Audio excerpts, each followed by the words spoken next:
Hello everyone, मैं doctor प्रगति गुप्ता और आज इस वीडियो के अंदर हम बात करेंगे क्रिएटिनिन के बारे में। सबसे पहले हम समझेंगे क्रिएटिनिन होता क्या है, कहाँ पर वो बनता है और उसकी एक्सक्रीशन किस तरीके से हमारी बॉडी से होती है। क्योंकि अगर आप क्रिएटिनिन को अच्छे तरीके से समझ जाओगे तो आप एक चीज़ क्लियरली समझ पाओगे कि जो हमारी किडनी है, सिर्फ क्रिएटिनिन को बाहर करना ही उसका काम नहीं है, और भी बहुत से पैरामीटर्स हैं जो आपकी किडनी हेल्थ को इंडिकेट करते हैं। जब आपको पूरी नॉलेज होगी इस सब के बारे में, तभी आप अपने किडनीज को हेल्दी रख पाओगे। तो सबसे पहले हम बात कर रहे हैं क्रिएटिनिन के बारे में। जब भी कोई किडनी फेलियर का पेशेंट अपनी रिपोर्ट्स देखता है, किडनी फंक्शन टेस्ट की रिपोर्ट्स देखता है, सबसे ज़्यादा कंसर्न किस चीज़ को लेकर होता है? अपने क्रिएटिनिन लेवल्स को लेकर। आधे लोग तो पूरा केएफटी भी कंप्लीट नहीं करवाते हैं, सिर्फ क्रिएटिनिन का टेस्ट करवाते रहते हैं। वो सबसे बड़ी गलती अपने एंड पे कर रहे होते हैं। इस गलती को हम आगे ना दोहराएं, इसी के लिए मैं ये वीडियो आप लेकर आई हूँ, ताकि आप अच्छे से नॉलेज गेन कर लो कि सिर्फ क्रिएटिनिन को कम करना हमारा फोकस नहीं है। क्रिएटिनिन हाँ एक ऐसा पैरामीटर है जो आपकी किडनी हेल्थ के बारे में बताता है, लेकिन सिर्फ क्रिएटिनिन अकेला पैरामीटर नहीं है। आज इसी सब के बारे में हम डिस्कस करेंगे इस वीडियो के अंदर। सबसे पहले हम बात करते हैं क्रिएटिनिन के बारे में। क्रिएटिनिन एक ऐसा वेस्ट मटेरियल है जो आपके मसल्स बनाते हैं। मसल्स के अंदर उसकी प्रोडक्शन होती है और यूरिन के रास्ते किडनीज उसको बाहर निकालती है। अब जब आपकी किडनीज ठीक से काम नहीं कर रही है, चाहे हाई ब्लड प्रेशर की वजह से उन्हें नुकसान हुआ है, चाहे हाई शुगर वैल्यूज़ की वजह से, या कोई ऐसे जेनेटिक डिसऑर्डर्स जैसे आपके किडनी पे अगर गांठें बन रही है, पॉलीसिस्टिक किडनी डिजीज़ हो रहा है, तो किडनी के नेफ्रॉन्स पे बहुत ज़्यादा प्रेशर जनरेट होता है और उसकी वजह से किडनीज ठीक से फिल्ट्रेशन नहीं कर पाती हैं और यूरिन के रास्ते जो उसको वेस्ट मटीरियल निकालने होते हैं वो अब बॉडी के अंदर ही रहने शुरू हो जाते हैं, अक्यूमुलेट होने लगते हैं और फिल्ट्रेशन ख़राब होती चली जाती है। अब जब कोई किडनी फेलियर का पेशेंट खाने में प्रोटीन का इंटेक अचानक से बढ़ाता है, तो उसकी बॉडी अगर फिल्ट्रेशन ठीक से नहीं कर रही है, गंदगी बाहर नहीं निकाल पा रही है और बाहर से वेस्ट मटेरियल ज़्यादा ले रहे हैं जो फिल्ट्रेशन हो ही नहीं पा रही है, उस कंडीशन के अंदर भी पेशेंट के सीरम क्रिएटिनिन लेवल्स बढ़ने लगते हैं। अब पेशेंट के जब सीरम क्रिएटिनिन लेवल्स बढ़ने शुरू होते हैं तो बहुत से सिम्टम्स बॉडी के अंदर आने लगते हैं। पेशेंट को भूख कम लगती है या बॉडी में थकावट जनरेट होने लगती है, वॉमिटिंग स्टार्ट हो जाती है। तो पेशेंट का जो मेजर कंसर्न रहता है वो सिर्फ क्रिएटिनिन को लेकर ही रहता है। अगर मैं पेशेंट से पूछती हूँ, क्लिनिक पे जितने भी पेशेंट्स आते हैं, पेशेंट क्या बोलते हैं? मैम हमारा क्रिएटिनिन नीचे कर दो, अगर डाउन आ जाएगा तो हमें तसल्ली मिलेगी। अब ठीक है, वो मैं चीज़ मानती हूँ कि आपका क्रिएटिनिन वैल्यूज़ अगर डाउन हो जाती है, पेशेंट को एक उम्मीद होती है कि मेरी कंडीशन बेटर हो रही है, पर पेशेंट गलती क्या करता है? वो सिर्फ क्रिएटिनिन के पीछे ही भागता है। अब वो गलती आपको नहीं करनी है, क्योंकि आज मैं इस वीडियो में आपको सब कुछ समझाऊंगी कि किडनी के क्या क्या काम होते हैं। अब किडनी का काम सिर्फ क्रिएटिनिन को बाहर निकालना नहीं है। किडनी हमारी बॉडी के अंदर जितने भी वेस्ट मटेरियल्स बन रहे हैं उसको यूरिन के रास्ते बाहर निकालती है। उसमें से क्रिएटिनिन भी एक वेस्ट मटेरियल है। लेमैन के लिए क्रिएटिनिन बहुत ज़्यादा इंपॉर्टेंस इसलिए रखता है क्योंकि उसे नॉलेज उसी के बारे में है। तो हमें अपनी किडनीज को समझना है कि किडनी का काम क्या क्या है, किडनी की फंक्शनिंग को हम किस तरीके से बढ़ा सकते हैं। क्योंकि जहाँ आपकी किडनी की फंक्शनिंग दोबारा से इम्प्रूव होने लगी, किडनी अच्छे से फिल्ट्रेशन करना स्टार्ट कर देती है, तो ऑटोमेटिकली क्रिएटिनिन आपकी बॉडी में से फ्लश आउट हो ही जाएगा। तो हमें क्रिएटिनिन के पीछे ना भागते हुए अपनी किडनी हेल्थ को इम्प्रूव करना है, वो हमारा मेन फोकस होना चाहिए। तो मैं आपको उसी सब के बारे में समझाने वाली हूँ। अब जब भी किसी को दिक्कत आती है, किडनी के अंदर कोई परेशानी जनरेट हुई, किडनीज ठीक से काम नहीं कर रही है, किडनी फेलियर का पेशेंट आप बन चुके हैं, तो सबसे पहले क्या देखने को मिलता है? आपके यूरिन के रास्ते प्रोटीन की लीकेज होनी स्टार्ट होती है। जब भी हम स्टेज 1 ऑफ किडनी फेलियर में कन्वर्ट होते हैं तो उससे 1-1.5 साल पहले हमारे यूरिन के रास्ते प्रोटीन की लीकेज स्टार्ट हो जाती है। तो सबसे पहला जो अलार्मिंग साइन एंड सिम्टम है वो यूरिन के रास्ते प्रोटीन की लीकेज होना। जब भी यूरिन के रास्ते प्रोटीन लीकेज स्टार्ट हो जाती है तो पेशेंट की बॉडी में कई सारे सिम्टम्स जनरेट होते हैं, जैसे कि स्वेलिंग आना, बॉडी में थकावट बनना, बहुत ज़्यादा वेट लॉस होना, एनर्जी लेवल्स बिल्कुल लो रहते हैं पेशेंट के। तो ये कुछ सिम्टम्स हैं जो पेशेंट की बॉडी में देखने को मिलते हैं। तो सबसे पहला अलार्मिंग जो सिम्टम है, साइन है, वो यूरिन के अंदर प्रोटीन की लीकेज होना है, ना कि क्रिएटिनिन लेवल बढ़ना है। जब हम इस सिम्टम को निग्लेक्ट कर देते हैं या ये चीज़ पकड़ में इनिशियली स्टेज पे नहीं आती है, तब जाकर स्टेज 1 में हम कन्वर्ट हो जाते हैं। स्टेज 1 ऑफ किडनी फेलियर में लंबे टाइम तक प्रोटीन लॉस होता चला जा रहा होता है और पेशेंट के जो क्रिएटिनिन वैल्यूज़ हैं वो बढ़नी स्टार्ट हो जाती है।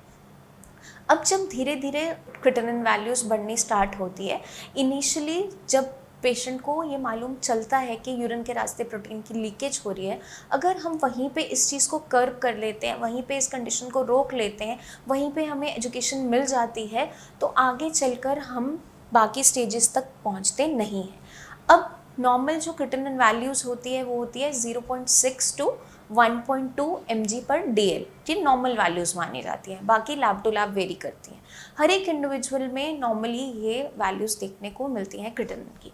जब भी कोई किडनी फेलियर का मरीज़ हो जाता है, बन जाता है और यूरिन के रास्ते लंबे टाइम तक प्रोटीन लीकेज होती चली जाती है, जब हम स्टेज 1 ऑफ किडनी फेलियर में पहुंच जाते हैं, उसके बाद पेशेंट के क्रिएटिनिन वैल्यूज़ बढ़नी स्टार्ट होती हैं।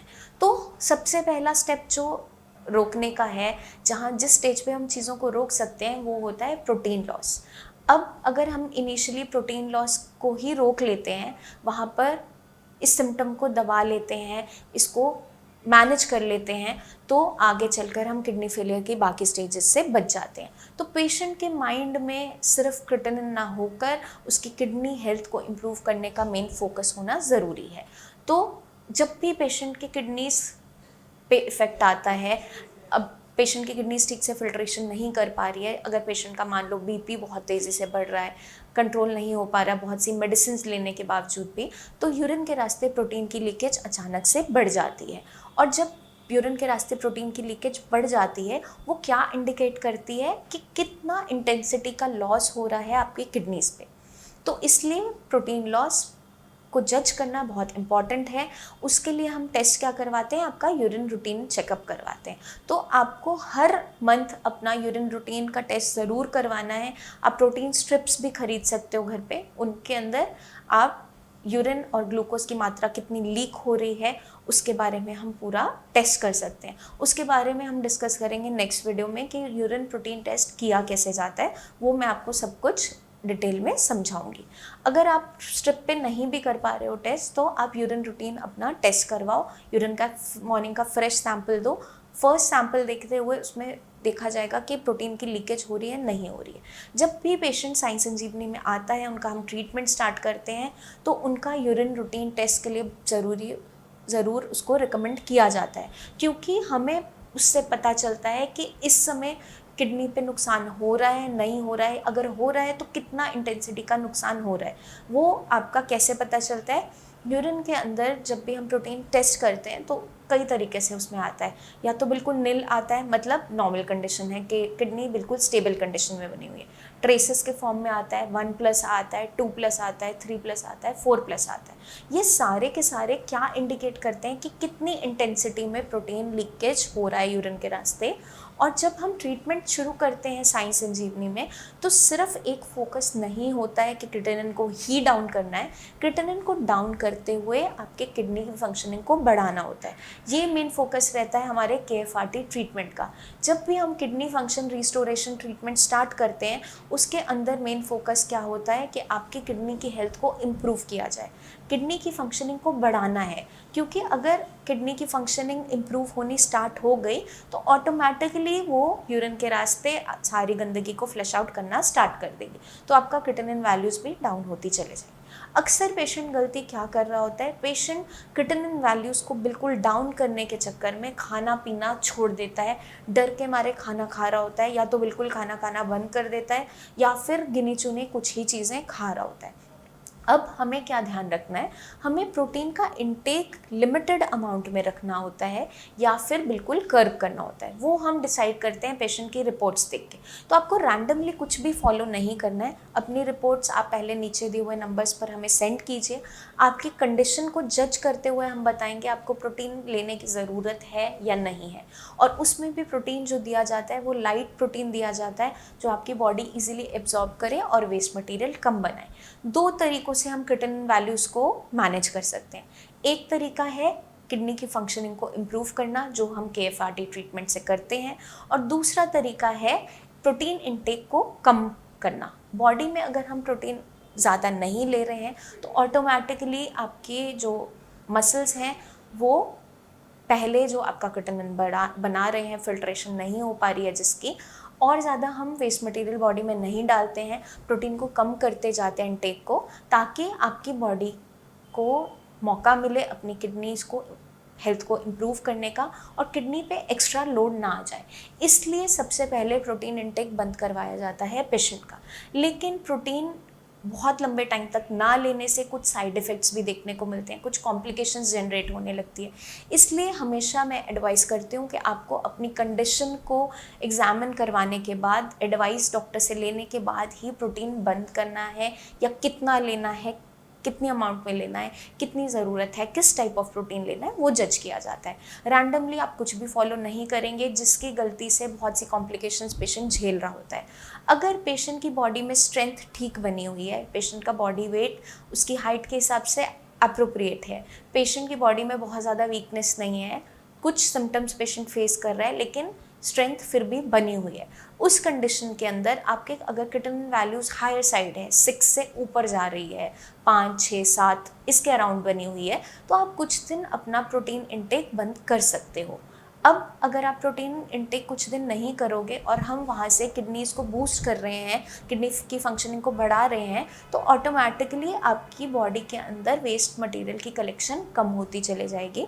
वहाँ हमने दूसरी तरफ किडनी की फिल्ट्रेशंस को बढ़ाने के लिए काम कर रहे हैं, ताकि किडनी जो गंदगी आपकी बॉडी में ऑलरेडी है उसको फ्लश आउट करना स्टार्ट कर दें, और बाहर से हम प्रोटीन की मात्रा को रोक देते हैं ताकि और एक्स्ट्रा वेस्ट मटेरियल ना जनरेट हो।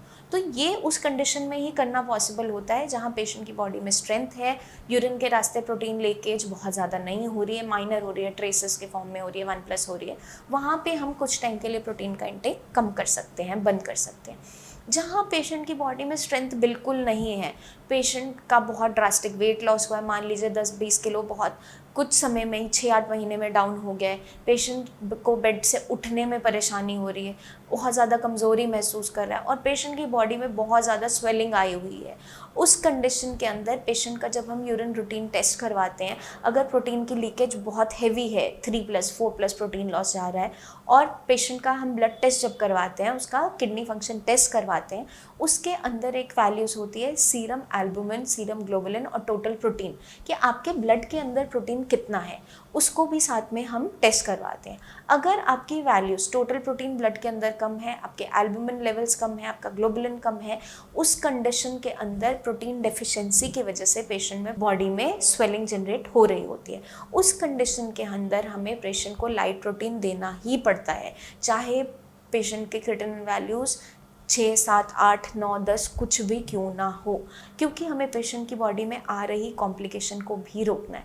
तो उस कंडीशन में हम पेशेंट को लाइट प्रोटीन एडवाइस करते हैं, जो वेस्ट मटेरियल कम से कम बनाए बॉडी में, और बॉडी के अंदर जो सिम्टम जनरेट हो रहे हैं जैसे कि स्वेलिंग है, थकावट है, कमज़ोरी है, उसको दूर करें। अब लाइट प्रोटीन के अंदर क्या आता है, आपका मूंग दाल हो गई, आपका डबल टोन मिल्क है या गाय का दूध है, वो आप ले सकते हो। जो पेशेंट डायलिसिस पे होते हैं, लंबे टाइम से उनका डायलिसिस चल रहा है, हफ्ते में 2 बार 3 बार या 1 बार, और उनकी बॉडी में भी अगर स्ट्रेंथ कम है, तो उस कंडीशन में भी उन्हें लाइट प्रोटीन पे रखा जाता है।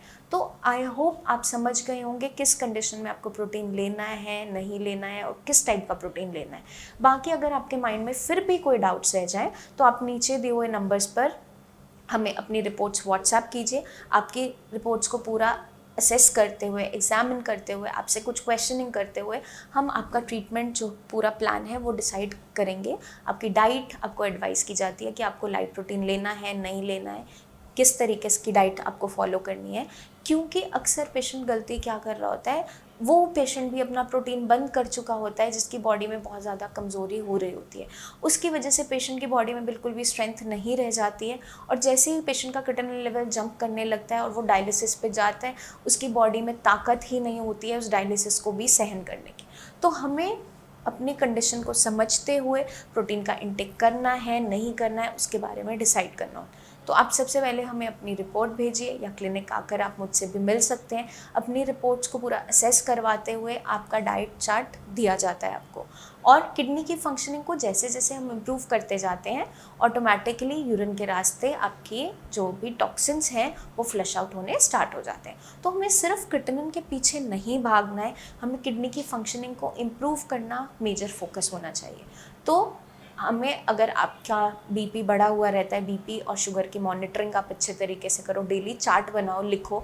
अगर वो ठीक से मैनेज नहीं हो पा रहा है, अपनी एलोपैथिक मेडिसिन के हमें प्रिस्क्रिप्शन भेजिए, आप कौन सी दवाई खा रहे हैं। उसके साथ सपोर्टिव हम क्या कर सकते हैं आपके लिए, डाइट की हेल्प से, एक्सरसाइज की हेल्प से, या गाइडेंस की हेल्प से हम कैसे आपका पैरामीटर्स को मैनेज करवा सकते हैं, वो हमें ध्यान देना होता है। अब पेशेंट का जब भी आप टेस्ट करवाओगे, किडनी फंक्शन टेस्ट, सिर्फ क्रिएटिनिन नहीं करवाओगे, सारे पैरामीटर्स करवाओगे। आपका यूरिया है, यूरिक एसिड है, सोडियम है, पोटाशियम है, क्योंकि हर एक इलेक्ट्रोलाइट की, हर एक वैल्यू की बहुत सी इंपॉर्टेंस देखने को मिलती है। अगर पेशेंट का मान लो यूरिया लेवल बहुत तेज़ी से बढ़ रहा है और क्रिएटिनिन वैल्यूज़ डाउन आ रही है, इसका मतलब ये है कि पेशेंट या तो खाने पीने में कुछ लापरवाही बरत रहा है, या ऑयली फूड बहुत ज़्यादा इंटेक कर रहा है, या कोई हेवी एंटीबायोटिक्स ले रहा है। क्योंकि जब हम ट्रीटमेंट स्टार्ट करते हैं, अगर ये पैटर्न देखने को मिलता है कि पेशेंट का क्रिएटिनिन वैल्यू डाउन हो रही है, यूरिया बढ़ रहा है, तो उसके पीछे कई से रीजंस देखने को मिलते हैं। या तो पेशेंट का लिवर ठीक से फंक्शनिंग नहीं कर रहा है, उसकी वजह से लिवर के अंदर यूरिया की प्रोडक्शन अचानक से बढ़ गई है, क्योंकि आपका जो यूरिया है वो लिवर के अंदर बनता है, लेकिन फिल्ट्रेशन किडनी करती है। और अगर एक कंडीशन जनरेट होती है, पेशेंट का क्रिएटिनिन यूरिया दोनों ही डाउन जा रहा है, मतलब किडनी की फंक्शनिंग अच्छी होती चली जा रही है, उसके यूरिन के अंदर प्रोटीन की लीकेज कम हो गई है, तो इससे हम क्या मानेंगे कि किडनी अपनी फंक्शनिंग उठाना स्टार्ट कर गई है, किडनी अब बेटर परफॉर्म कर रही है, और किडनी जितने भी वेस्ट मटेरियल है उनको निकाल पा रही है। तो इसलिए हमें सारे के सारे टेस्ट अच्छे तरीके से करवाने हैं। सिर्फ क्रिएटिनिन एक अकेला पैरामीटर नहीं है जो किडनी हेल्थ को बताता है, ये आज आप अच्छे तरीके से समझ लीजिए, क्योंकि पेशेंट अक्सर यही गलती कर रहे होते हैं। वो भागता रहता है क्रिएटिनिन के पीछे, उसको डाउन करने के पीछे, और किडनी को भूल जाता है। क्योंकि जब हम किडनी की परफॉर्मेंस को इम्प्रूव करेंगे, क्रिएटिनिन ऑटोमेटिकली आपके यूरिन के रास्ते बाहर जाएगा। वो चीज़ आपको समझनी ज़रूरी है, क्योंकि पेशेंट क्या करते हैं, उबला हुआ खाना स्टार्ट कर देते हैं, बहुत ज़्यादा लीच करके फूड लेना स्टार्ट कर देते हैं, प्रोटीन बिल्कुल बंद कर देते हैं, या खाना पीना डर के मारे बंद ही कर देते हैं। उससे क्या होगा, क्रिएटिनिन वैल्यूज़ कुछ टाइम के लिए, टेम्परेरी फेज के लिए कम हो जाती है ज़रूर, लेकिन एक ऐसा पीक आता है जब आपके क्रिएटिनिन लेवल्स बहुत तेज़ी से शूट अप करते हैं, क्योंकि बॉडी में आपने किडनी की फंक्शनिंग को तो इम्प्रूव नहीं किया, बाहर से हमने प्रोटीन को बंद ज़रूर कर दिया है। तो बॉडी के अंदर जितना आपका क्रिएटिनिन था मसल्स के अंदर, वो फिल्टर आउट नहीं हो पा रहा है, लेकिन एक्स्ट्रा प्रोडक्शन नहीं हो रही है, इसलिए कुछ टाइम तो वो डाउन चला जाता है वैल्यूज़, लेकिन उसके बाद जब अचानक वो शूट करता है तो इतनी बुरे तरीके से वो लेवल्स भागते हैं कि बिना डायलिसिस को उनको कंट्रोल करना मुश्किल होता चला जाता है। इसलिए हमें उस कंडीशन तक पहुंचना नहीं है, हमें अपनी कंडीशन को असेस करते हुए, अपनी रिपोर्ट्स को देखते हुए, अपने पैरामीटर्स को जज करते हुए ही हर ट्रीटमेंट को स्टार्ट करना है। इसलिए जब भी पेशेंट साई संजीवनी में आता है, सबसे पहले उसकी हिस्ट्री ली जाती है कि किस वजह से उसकी किडनी खराब हुई, क्योंकि आप पहले बिल्कुल हेल्दी थे, आप नॉर्मली अपना सब काम कर रहे थे, लेकिन अचानक से अब क्रिएटिनिन लेवल्स, यूरिया लेवल सब कुछ बढ़ना स्टार्ट हो गया। तो आपकी बॉडी में कुछ ना कुछ तो ऐसी कंडीशंस तैयार हो रही थी जिन्होंने आपको इस स्टेज तक पहुंचाया, क्योंकि क्रॉनिक किडनी डिजीज़, जो किडनी फेलियर है, वो एक दिन में होने वाली बीमारी नहीं है। वो इनिशियली बहुत से साइंस एंड सिम्टम्स बॉडी में जनरेट कर रही होती है। अगर हम उनको निगलेक्ट करते हैं या हम उस समय पर उसको पकड़ नहीं पाते हैं, नेग्लिजेंस से मान लीजिए, या फिर कभी कभार वो इतने जनरल सिम्टम्स होते हैं कि पेशेंट को पता ही नहीं चलता है कि उसकी किडनी खराब हो रही है, तो उस कंडीशन के अंदर क्या देखने को मिलता है, पेशेंट के क्रिएटिनिन लेवल्स, यूरिया लेवल्स सब कुछ बढ़ने स्टार्ट हो जाते हैं। तो उस कंडीशन को अगर हम इनिशियली ही रोक लेते हैं, जब भी आपको लगे कि यूरिन के अंदर बहुत ज़्यादा झाग आ रहा है या आपकी sugar level, BP level control नहीं हो पा रहे हैं, आपकी बॉडी में बहुत ज़्यादा दर्द बन रहा है, नॉजिया वॉमिटिंग बहुत ज़्यादा जनरेट है, आपकी बॉडी में बहुत से आयरन सप्लीमेंट्स लेने के बावजूद भी आपका हीमोग्लोबिन बढ़ नहीं पा रहा है, तो उन कंडीशंस को, उन सिम्टम्स को आपने निगलेक्ट नहीं करना है। वहीं पर आपने एक अपना किडनी फंक्शन टेस्ट ज़रूर करवाओ, अपना यूरिन रूटीन करवाओ, ज़्यादा ज़रूरत लगे तो अपना अल्ट्रासाउंड होल एब्डोमेन भी करवाओ, क्योंकि कुछ बीमारियां ऐसी होती हैं जो बिना अल्ट्रासाउंड के हम डायग्नोस नहीं कर पाते हैं, जैसे कि polycystic kidney disease. Polycystic kidney disease के अंदर भी यूरिन के अंदर प्रोटीन लीकेज देखने को मिलती है, लेटर स्टेजेस में क्रिएटिनिन यूरिया लेवल बढ़ने लग जाते हैं, लेकिन अगर हम अल्ट्रासाउंड नहीं करवाते तो ये चीज़ का डायग्नोसिस नहीं बन पाता कि हमें पॉलीसिस्टिक किडनी डिजीज़ है, क्योंकि अल्ट्रासाउंड के अंदर ही आपकी किडनी पे कोई सिस्ट बन रही हैं, लिवर पे गांठें बन रही हैं, वो हम अल्ट्रासाउंड द्वारा ही बता पाते हैं, या प्लेन सीटी स्कैन होता है उसके द्वारा। तो सबसे पहले हम अल्ट्रासाउंड करवाते हैं। अगर उसमें हमें लगता है बहुत सी गांठें आ रही है, बहुत सी सिस्ट बन रही है लिवर किडनी पे, तो वहाँ पे क्लियर कट डायग्नोसिस बन जाता है कि पॉलीसिस्टिक किडनी डिजीज़ पेशेंट के अंदर प्रेजेंट है। और अगर पेशेंट कोई हिस्ट्री देता है कि उसकी फैमिली में भी इस तरीके की बीमारी देखने को मिली थी, तो डेफिनेटली वो कन्फर्म्ड हो जाता है। अब आईजी नेफ्रोपैथी जो एक बीमारी है, उसका जो मेन एक कन्फर्मेटरी टेस्ट है वो होता है रीनल बायोप्सी। किडनी का टुकड़े की जांच की जाती है, उसमें देखा जाता है कि किस तरीके से नुकसान हो रहा है। तो वो हम तब करवाते हैं अगर हमें लगता है कि अल्ट्रासाउंड के अंदर किडनी का जो साइज़ है बिल्कुल परफेक्टली फाइन है, कोई वहाँ पर सूजन देखने को नहीं मिल रही, कुछ भी हमें ऐसा नहीं मिल रहा, लेकिन फंक्शनिंग कुछ हद तक कम हो रही है, पेशेंट का क्रिएटिनिन लेवल, यूरिया लेवल भी बढ़ने की तरफ जा रहे हैं, प्रोटीन में लीकेज स्टार्ट हो गया, और पेशेंट बहुत यंग एज में इन सिम्टम्स के साथ अगर प्रेजेंट कर रहा है, तो वहाँ आपकी किडनी की बायोप्सी रिकमेंड की जाती है। तो आपको अपनी किडनी को समझना है, अपनी बॉडी को समझना है, ना कि सिर्फ क्रिएटिनिन के पीछे भागना है। क्योंकि जब हम KFRT ट्रीटमेंट स्टार्ट करते हैं पेशेंट का, तो हर महीने उसका किडनी फंक्शन टेस्ट करवाया जाता है, उसका यूरिन रूटीन का टेस्ट करवाया जाता है, उसकी हीमोग्लोबिन वैल्यूज़ कितनी है वो जांच करी जाती हैं, साथ के साथ उसका सीरम बाइकार्बोनेट का टेस्ट करवाया जाता है। सीरम बाइकार्बोनेट जो है उसकी एक अलग से इम्पॉर्टेंस है बॉडी के अंदर। सीरम बाइकार्बोनेट जो टेस्ट होता है वो आपकी बॉडी का पीएच कैसा है, आपका ब्लड के अंदर ब्लड आपका जो है एसिडिक है, बेसिक है, खून ज़्यादा तेज़ाबी तो नहीं हो रहा है, उसको बताने में मदद करता है सीरम बाइकार्बोनेट का टेस्ट। अगर सीरम बाइकार्बोनेट की वैल्यूज़ आपकी 22 से 29 mg/dl से बिलो आती है, इससे नीचे की तरफ आती है, तो हम क्या मानते हैं कि बॉडी के अंदर मेटाबॉलिक एसिडोसिस होना स्टार्ट हो गया, बॉडी बहुत ज़्यादा एसिडिक हो रही है।